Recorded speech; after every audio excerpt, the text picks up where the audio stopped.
안녕하세요. 반갑습니다. 오늘은 3월 21일 월요일입니다. 함께하고 있는 저는 포드릭교회를 섬기는 김현수입니다. 우리 함께 기도드리고 시작하겠습니다. 저희들을 사랑하시는 아버지 하나님, 순간순간마다 주님을 만날 수 있고 또 주님과 함께할 수 있는 은혜와 특권을 인하여 감사를 드립니다. 저희들의 모습과 삶을 통하여 오직 주님을 증거하고 또 주님을 나타낼 수 있는 믿음의 사람들 되게 도와주시옵소서. 오늘 이 아침에 주님의 말씀을 함께 읽을 때에 주님의 은총과 은혜로 저희들 분명하고 정확하게 깨달을 수 있도록 인도하여 주시옵소서.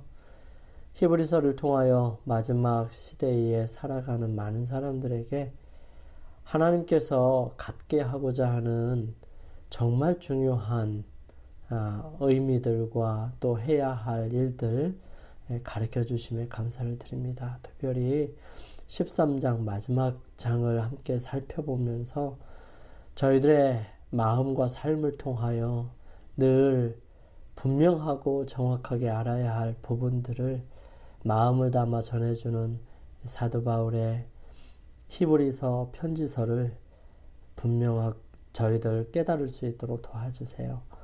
주님 함께하여 주셔서 저희들의 마음과 생각이 오직 주님께 집중될 수 있도록 도와주시옵소서.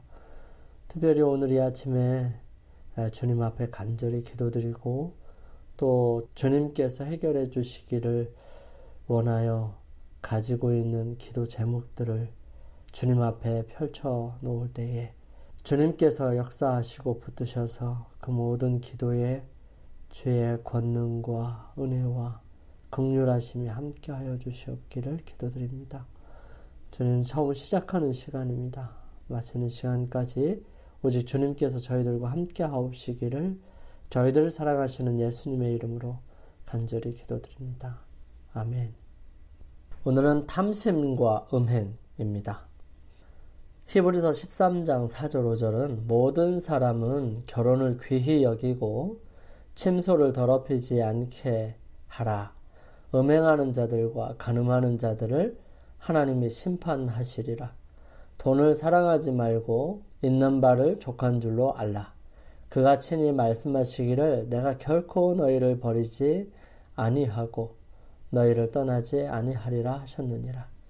누가복음 16장 10절에서 18절은 지극히 작은 것에 충성된 자는 큰 것에도 충성되고 지극히 작은 것에 불의한 자는 큰 것에도 불의하느니라. 너희가 만일 불의한 재물에도 충성하지 아니하면 누가 참 것으로 너희에게 맡기겠느냐. 너희가 만일 남의 것에 충성하지 아니하면 누가 너희의 것을 너희에게 주겠느냐. 집 하인이 두 주인을 섬길 수 없나니 혹 이를 미워하고 저를 사랑하거나 혹 이를 중히 여기고 저를 경히 여길 것임이니라. 너희는 하나님과 재물을 겸하여 섬길 수 없느니라. 바리새인들은 돈을 좋아하는 자들이라 이 모든 것을 듣고 비웃거늘 예수께서 이르시되 너희는 사람 앞에서 스스로 옳다 하는 자들이나 너희 마음을 하나님께서 아시나니 사람 중에 높임을 받는 그것은 하나님 앞에 미움을 받는 것이니라.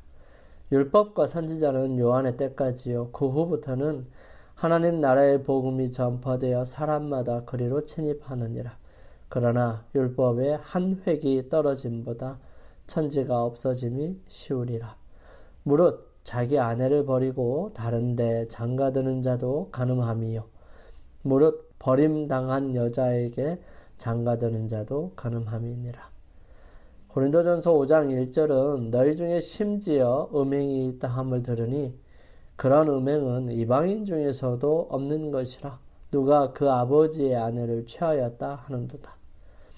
에베소서 5장 3절에서 6절 말씀이에요. 음행과 온갖 더러운 것과 탐욕은 너희 중에서 그 이름조차도 부르지 말라. 이는 성도에게 마땅한 바니라. 누추함과 어리석은 말이나 희롱의 말이 마땅치 아니하니 오히려 감사하는 말을 하라. 너희도 정녕 이것을 알거니와 음행하는 자나 더러운 자나 탐하는 자 곧 우상 숭배자는 다 그리스도와 하나님 나라에서 기업을 얻지 못하리니. 골로새서 3장 5절 말씀은 그러므로 땅에 있는 지체를 죽이라 곧 음란과 부정과 사욕과 악한 정욕과 탐심이니 탐심은 우상 숭배니라. 바울은 음행과 탐심을 조심하라고 경고하지요. 이 두 가지는 형제 사랑을 가로막는 아주 위험한 요소이기 때문입니다. 예루살렘 총회에서의 결정 또한 이 음행에 관한 부분을 분명하게 하고 있습니다. 그러나 이방인 개종자들은 그리스도교의 원칙과 일치하지 않는 풍습을 버려야 했습니다. 그런 고로 이 사도들과 장로들은 우상에게 바친 고기와 음행과 목매어 죽인 짐승과 그 피를 금하라는 편지를 보내어 이방인들을 교훈하기로 뜻을 모았습니다. 그들은 계명을 지키고 거룩한 삶을 살도록 권고를 받아야 했습니다. 또한 그들은 할례가 의무적이라고 주장하는 사람들이 사도들로부터 그렇게 하라고 위임받은 것이 아님을 확실하게 해야 했습니다. 신약의 저자들과 또 고대 도덕가들은 이 둘의 연관성을 잘 알고 있었습니다. 결혼을 귀하게 여기라는 바울의 가르침은 결혼관계를 약화시키는 모든 것을 피하라는 의미가 담겨 있었습니다. 이 가르침에는 결혼 서약을 위반하는 것과 부당한 이혼을 삼가는 것이 포함되어 있죠. 침소를 더럽히지 말라라는 권면은 결혼 외의 성관계를 통해 결혼관계를 모독하지 않는 것을 말합니다. 음행하는 자들이라는 표현은 신약에서 모든 종류의 성적 부도덕을 가리킵니다. 그리스 로마 시대의 성도덕은 매우 느슨했지요. 특히 남성들은 공개되지 않는 한 아무런 꺼리낌 없이 행동할 수 있다는 식의 이중적인 도덕관념을 가지고 있었습니다. 그러나 바울은 하나님께서 간음하는 자들을 심판하실 것이라고 경고하지요. 믿는 자들은 사회적 관습이 자신의 도덕적 기준이 되지 않도록 해야 합니다. 죄인들은 인생을 참으로 즐길 수가 없습니다. 주님께서는 사람을 정직하게 만드셨지요. 그러나 그는 타락해서 저하되어 있습니다. 왜냐하면 하나님의 율법이 사람에게 부과하는 신성한 요구사항들에 순종하기를 사람들이 거절하기 때문입니다. 사람의 모든 정욕들이 적절한 통제를 받고 바르게 지도되어야 하는데요. 이렇게 되면 신체적, 도덕적 건강에 기여하고 엄청난 양의 행복을 확실히 가져다 줄 것입니다. 간음하는 자나 음행하는 자, 그리고 음란한 자는 인생을 즐기지 못합니다. 하나님의 율법을 범하는 자에게는 참된 즐거움이 있을 수 없지요. 주님은 이것을 아시기 때문에 사람에게 제한을 가하십니다. 그분은 지도하시고 명하시며 적극적으로 금하시지요. 주님께서는 자녀들의 행복은 그분의 권위에 그들이 순복하고 이 거룩하고 의롭고 선한 통제의 규칙에 순종하는 생애를 사는 데 달려있다는 것을 잘 아셨습니다. 돈을 사랑하는 것은 그리스 로마 세계에 존재했던 주된 악습 중에 하나였습니다. 바울은 그가 기록한 다른 편지서에서 돈을 사랑하는 것, 이 모든 악의 원인이 된다고 말하고 있습니다. 사도시대에 있었던 아나니아와 삽비라 이야기, 여러분 잘 아시죠? 처음에 감동이 되어서 가지고 있는 밭 중에 하나를 팔아서 그것으로 함께 돕겠다고 했는데 팔고 보니까 너무 크고 돈이 많은 거예요. 그래서 감췄죠, 얼마는. 그리고 나머지만 가지고 가서 이것이 드렸을 때에 그들에게 베드로는 성령을 슬프시게 하지 말라고 얘기하죠. 그러나 끝까지 거짓말하는 그들은 죽을 수밖에 없는 상황이 되었고요. 그렇게 해서 두 사람이 순차적으로 죽게 됩니다. 이 아나니아와 삽비라는 탐욕의 감정을 이기지 못해서 성령을 슬프시게 했죠. 그들은 그들의 약속을 후회하기 시작했고 곧이어 그리스도의 사업을 위하여 큰일을 하려는 소망으로 그들의 마음을 뜨겁게 했던 그 아름다운 축복의 가마를 잃어버립니다. 그들은 저희가 너무 조급하게 결정했다고 생각했어요. 그래서 그들의 결정을 다시 한번 생각해 봐야 되겠다고 생각한 것입니다. 그들은 그 문제를 여러 번 이야기했고요. 그들의 서약을 이행하지 않기로 결정합니다. 그렇지만 그들은 가난한 형제들을 돕기 위하여 그들의 소유를 나누어 준 사람들이 신자들 중에 크게 존경을 받는 것을 보았고요. 그들이 이기심 때문에 하나님께 엄숙히 헌납하였던 것을 바치지 아니하였다는 것을 형제들이 아는 것을 부끄러워했습니다. 그래서 그들은 고의적으로 재산을 팔아 그 모든 소유입을 공공기금으로 바치는 척하면서 실제로는 큰 몫을 따로 떼어 두었죠. 이렇게 해서 그들은 공공자금으로 그들의 생계도 유지하고 동시에 형제들의 존경을 크게 얻고자 했습니다. 탐욕과 기만과 위선에 대한 하나님의 가증히 여기심에 대한 신뢰는 초대교회뿐만 아니라 장래 모든 세대에게 하나의 위험신호로 주신 바 되었다. 아나니아와 삽비라가 처음에 마음에 품은 것은 탐심이었다. 저희가 주님께 약속한 것의 일부분을 자신을 위하여 보류하여 두고자 한 욕망 때문에 그들은 기만과 위선을 행하게 되었다라고 사도행전은 기록합니다. 많은 사람들은 자신이 크게 부족함을 깨닫고 성경을 읽고 기도하고 결심하지만 아직도 앞으로 나아가지 못합니다. 왜 그러냐 하면 시험을 대적하기에 능력이 없기 때문에 그렇죠. 그 이유는 충분히 깊이 들어가지 않는 까닭이라고 설명합니다.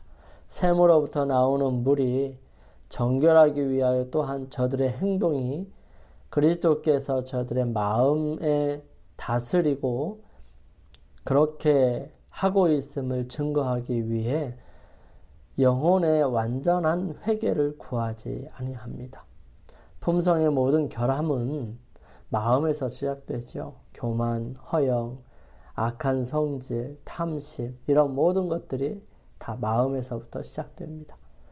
그리스도의 은혜로 말미암아 새로 나지 못한 육적인 마음에서 이런 모든 것들이 나오는 것이죠. 만일 마음이 정련되고 부드럽고 고상하게 되면 말과 행동은 그 사실을 증거할 것입니다. 영혼이 전적으로 하나님께 복종하게 되면 말과 행동을 통제하게 되고요. 하나님께서 그 부분을 통제하고 있다는 사실을 느끼게 될 겁니다. 결정적인 노력과 열렬한 기도가 그 입술로부터 나오게 될 것입니다. 이처럼 이런 악한 습관을 피하는 방법은 몇몇 서신에서 이 바울이 격려했던 태도를 갖는 것이지요. 첫째, 그들이 이미 가지고 있는 것들에 만족해야 했습니다. 뿐만 아니라 그리스도인들은 하나님께서 그들을 결코 버리지 아니하시고 떠나지 아니하실 것을 믿고 받아들여야 한다는 것입니다. 이 약속은 여러 장소와 순간에 하나님의 백성들에게 주어졌는데요. 이는 오늘을 사는 우리에게도 마찬가지로 주어진 약속인 것입니다. 믿는 자들은 하나님의 약속에 시편 118편 6절의 말씀으로 응답하도록 청함을 받습니다. 여호와는 내 편이시라. 내가 두려워하지 아니하리니 사람이 내게 어찌할까. 시편 118편에서 시편 기자는 불신자들에 의해 가해지는 고난 가운데서도 하나님을 향한 자신의 변치 않은 신뢰를 표현했는데요. 이는 고난 가운데 살아가는 우리들에게 매우 적합한 기별이 될 수 있습니다. 하나님의 아들, 딸이라고 공언하는 사람들은 품성에서 그분을 나타내야 합니다. 이제 우리에게는 하늘 왕국에 들어가는 데 필요한 품성 형성의 기회가 주어져 있습니다. 하나님의 계명을 지키는 사람들은 생명나무에 대한 권리를 얻을 것이고요. 성문을 통해서 성 안으로 들어설 것입니다. 하나님께서 사랑으로 우리에게 율법을 주신 것은 우리가 하늘에서 용인될 수 없는 품성의 특성들을 미리 인식하여 버리도록 하기 위해서입니다. 강도나 음행이나 험담하는 것이나 거짓 행동의 죄를 짓는 사람은 아무도 하늘에 들어갈 수 없습니다. 그것은 이것들이 하늘에서 또 다른 전쟁을 유발시킬 것이기 때문입니다. 하나님의 율법이 주어진 것은 사람이 이러한 죄악의 습관에서 떠나서 하나님의 품성을 형성하도록 하기 위해서였습니다. 음행과 탐심은 하나님의 백성들을 넘어뜨리기 위해 원수가 사용하는 매우 심각한 공격이기 때문에 우리 모두가 넘어지지 않도록 조심해야 한다고 교훈은 말하고 있습니다. 영감의 말씀입니다.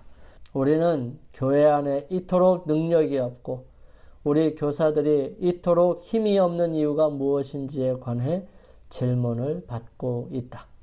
그것은 사람들이 주님과 동행하지 않으며 동료들을 예수님께로부터 분리시키고 있기 때문이라고 대답할 수 있다. 그 결과로 이기심, 탐심, 자만심, 분쟁, 다툼, 무정한 마음, 음란과 악습이 교회 안에 모습을 드러내고 있는 것을 우리는 본다. 자, 우리 함께 기도드리겠습니다. 거룩하신 저희들의 아버지 하나님, 세상이 세워놓은 도덕적 기준이 저희의 기준이 되지 않도록 하나님께서 말씀을 통해 허락하신 성경 원칙들을 마음속에 깊이 새기며 하나님의 법에 따라 충성된 하늘 시민으로 살아갈 수 있도록 도와주시옵소서. 그러므로 매일매일을 살아가면서 주님께서 옆에 계시고 주님께서 함께 하심으로 어리석은 선택이 되지 않도록 도와주시며 모든 부분에 주의 거룩하심이 역사하여 주셔서 더욱 복되고 은혜가 있고 긍휼이 넘치는 그런 삶이 되게 인도하여 주시옵소서. 주의 크신 사랑이 저희들과 함께 하심으로 동행하고 승리할 수 있도록 역사하여 주시옵기를 저희들을 사랑하시는 우리 주님 예수 그리스도의 이름으로 간절히 기도드립니다. 이제 오늘 하루를 승리하기 위하여 각자 개인이 주님 앞에 머무는 시간을 갖기를 원합니다. 저는 내일 아침 이 시간 다시 찾아뵙겠습니다. 감사합니다.